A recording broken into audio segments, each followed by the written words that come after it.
ladies, gentlemen, and non-binary friends, welcome back to another episode of Actors with Issues. We're bringing you quick and casual chats with the stars of TV, film, and Broadway.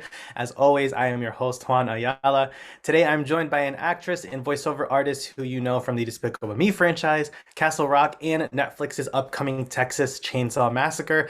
It's Elsie Fisher. Elsie, welcome to the show. How are you? Woo! Yeah, thank you. I'm doing good. How are you, man? I'm great over here in New York City, trying to brave out this cold.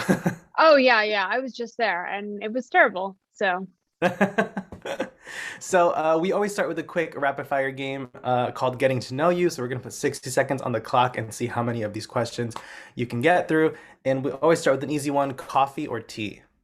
ooh, uh, right now, coffee, black coffee.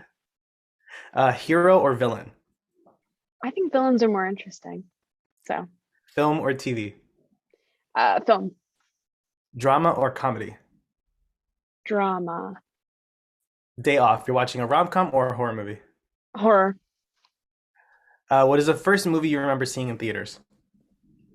Uh, Lord of the Rings, Return of the King, Last show you binge watched? Euphoria. Oh God, Who isn't? sorry. It was Uh, it was a lot. Yeah. what's a movie that never fails to make you laugh?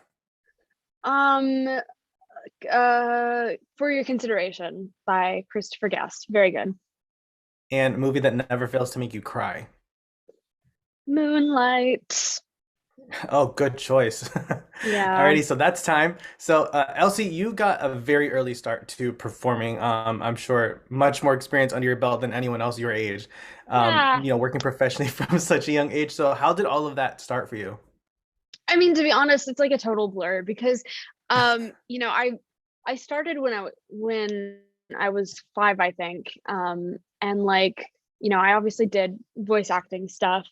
Mm. Um, but I would like that was just so much different to me than what I do now, just because I like very much was a child. And I'm so thankful for that experience, of course. But it feels like when I finally got to do 8th grade, when I was like 14, 15, that was when I really, started being able to do this seriously. And yeah, so it's been a Yeah. journey. It's been a journey. It's been fun. And fast forwarding to today, you're starring in another installment into the classic Texas Chainsaw Massacre franchise. And I mean, I just watched a movie this morning. Joking aside, I still have goosebumps. Brutal doesn't even begin to describe this movie. Oh my God. Uh, so, what is it like stepping into this 50-year-old franchise as like the new final girl? Yeah, yeah, no, it's super interesting, of course. And I've always been a big horror fan, so it's really fun. And I've done horror before, and I ended up being the person who died, so it was really fun to not do that this time. Um, yeah, and Texas Chainsaw specifically is like such a fun franchise because it mixes those dark comedy elements with like slasher, and it was great to be able to do some of that. And so much of the movie takes place at night, so I'm sure there was lots of long overnight shoots. And with the horror Yeah. genre in general, I always commend any actor who does a horror movie because just having to be in that high stakes emotional place take after take, it's not just like a dramatic scene or talking. There's so much involved. So what was the most challenging part of filming this for you? I mean, honestly, truly, the night shoots were a lot because um, it would be like almost 16-hour, you know, days or nights sometimes.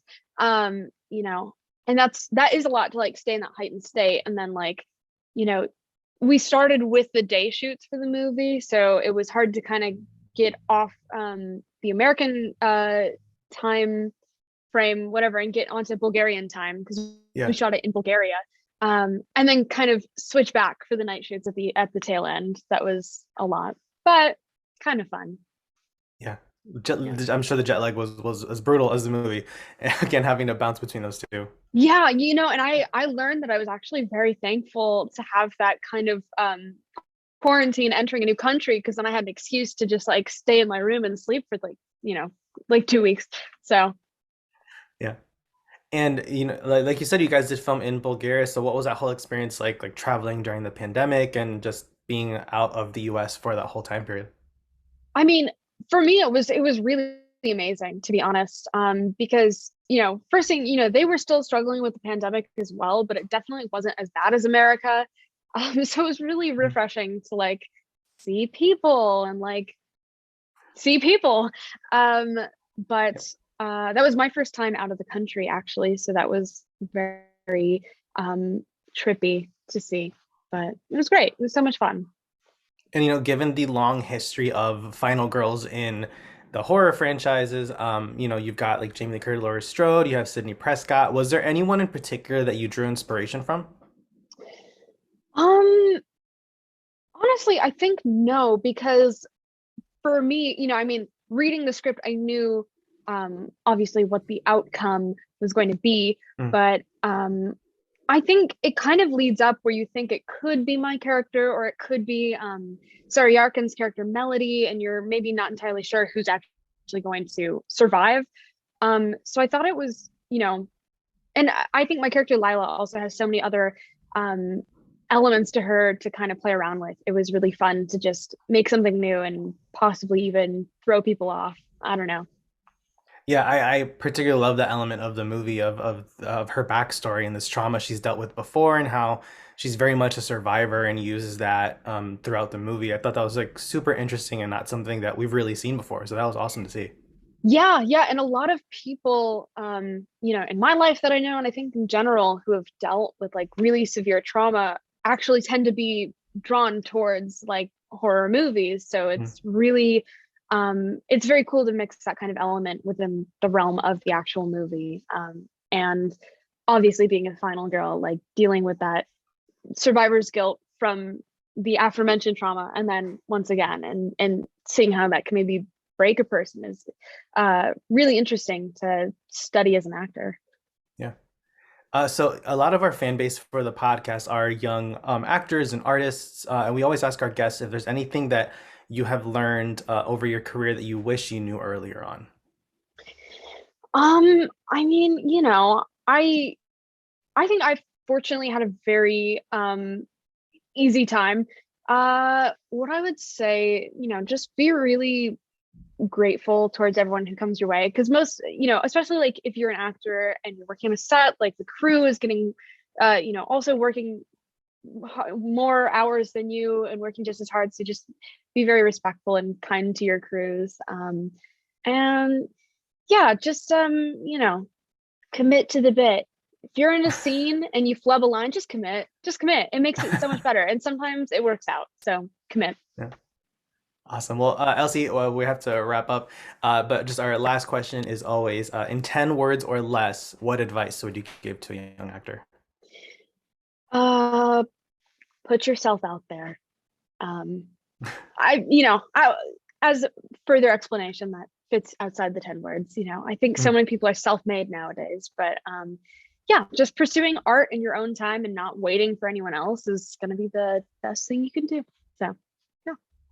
Awesome. Well, thank you so much. Elsie, if anyone wants to give you a follow on Instagram, where can they find you?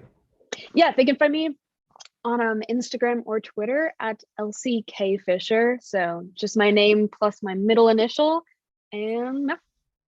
Awesome. And you can all follow us on Instagram at Actors with Issues. Give me a follow at Juan Ayala Official. And if you enjoyed today's episode, don't forget to subscribe to the show and check out new episodes every Monday and also on our YouTube channel as well as all of our podcasting platforms. And don't miss Elsie Fisher and Netflix's Texas Chainsaw Massacre streaming February 18th on Netflix. I'm Juan Ayala. That's Elsie Fisher. This is Actors with Issues, and we'll see you next week.